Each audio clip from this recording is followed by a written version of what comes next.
22 दिसंबर 1964 की वो काली रात जिसमें हजारों लोगों ने अपनी जान गंवा दी और एक हंसता खेलता गांव वीरान हो गया। नमस्कार दोस्तों, स्वागत है आपका हमारे YouTube चैनल थ्रिलर बाइट्स में। तो आज हम बात करेंगे धनुषकोडी के उस भीषण चक्रवात की जिसमें ट्रेन नंबर 653 पूरी तरह बह गई और उसमें 115 लोगों की मौत हो गई। इस पूरे हादसे में 1800 से ज्यादा लोगों ने अपनी जान गंवाई।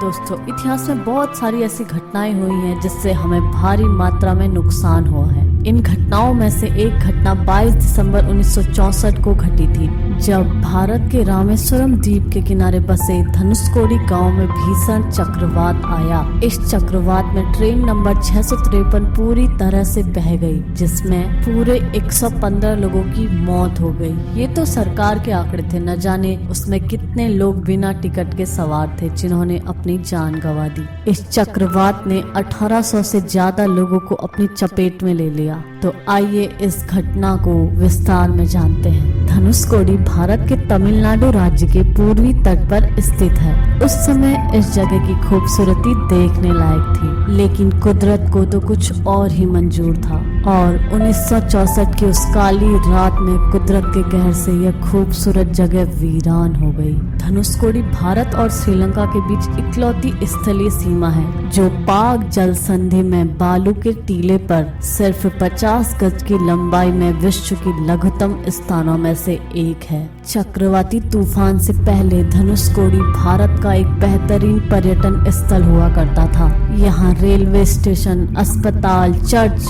पोस्ट ऑफिस, होटल, धर्मशाला सब कुछ था। उस तूफानी रात के चक्रवात ने सब कुछ खत्म कर दिया। उसी की अगली सुबह से यहाँ सब कुछ बर्बाद हो गया। इस चक्रवात के बारे में ऐसा कहा जाता है कि 17 दिसंबर 1964 को अंडमान समुद्र में एक दबाव बना, जिसने 19 दिसंबर को चक्रवात का रूप ले लिया। इसके बाद 21 दिसंबर को इस चक्रवात की गति 400 से 500 किलोमीटर प्रति घंटा हो गई, जो एक सीध में पश्चिम की ओर बढ़ने लगी। 22 और 23 दिसंबर की मध्य रात्रि धनुषकोडी के लिए काल रात्रि बन गई। एक हंसता खेलता शहर हमेशा के लिए एक भूतिया शहर में तब्दील हो गया। उस रात 11:55 पर train number 653 Pamban railway station पर पहुंची।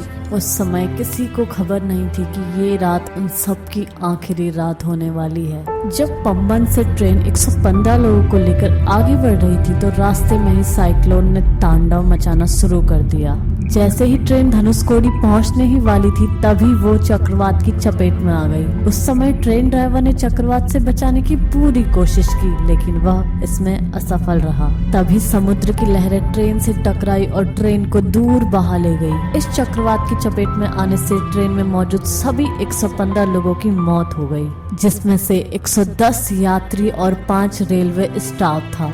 ये तो बस सरकारी आंकड़े हैं, न जाने ट्रेन में बिना टिकट लिए और कितने लोगों ने अपनी जान से हाथ धो बैठे। यह शहर हिंदुओं के बड़े तीर्थ स्थल रामेश्वरम से मात्र 25 किलोमीटर की दूरी पर है और भगवान राम से जुड़े तमाम प्रसंग यहाँ मौजूद हैं। कहा जाता है कि लंका विजय के लिए राम सेतु इसी क्षेत्र से बना था। यहाँ से लंका की दूरी मात्र 35 किलोमीटर है। बाद में जब श्री राम अयोध्या के लिए प्रस्थान कर रहे थे, तब लंका के राजा विभीषण के निवेदन करने पर श्री राम ने अपने धनुष से इस सेतु को तोड़ दिया था, ताकि कोई बिना आज्ञा लंका में प्रवेश न कर सके।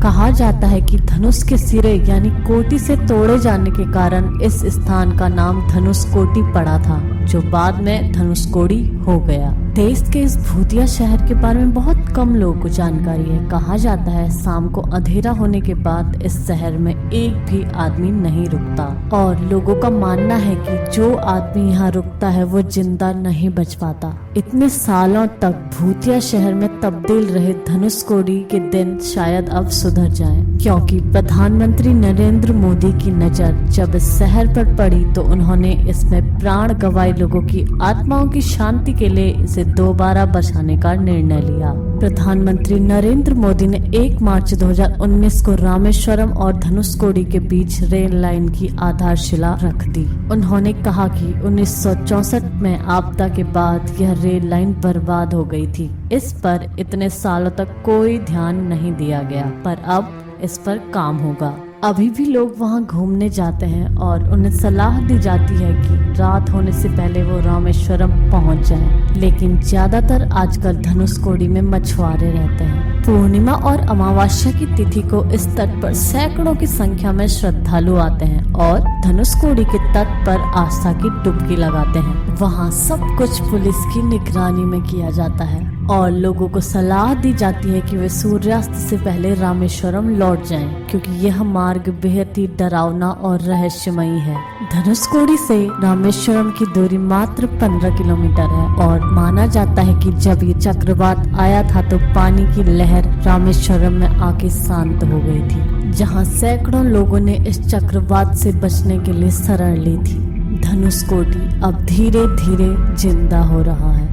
यहाँ की शांति, नीला समुद्र, सफेद रेत और इसकी रेतीली तट रेखा के खंडर यात्रियों को बेहद आकर्षित करते हैं। अगर आप भी यहाँ जाना चाहते हैं तो ये कोई कठिन कार्य नहीं है, क्योंकि ये रामेश्वरम से बहुत नजदीक है। तो आप अपनी प्राइवेट गाड़ी या रामेश्वरम से धनुषकोडी जाने वाली लोकल गाड़ी में जा सकते हैं। बस आपको एक बात का ध्यान रखना है कि रात होने से पहले आपको रामेश्वरम लौट जाना है। तो इस वीडियो के माध्यम से आपने जाना धनुषकोडी के बारे में और उस रात के बारे में जब 1800 लोगों ने अपनी जान गंवा दी थी। अगर आपको ये जानकारी अच्छी लगी तो इस वीडियो को लाइक करें, शेयर करें और मेरे चैनल को सब्सक्राइब करें। धन्यवाद।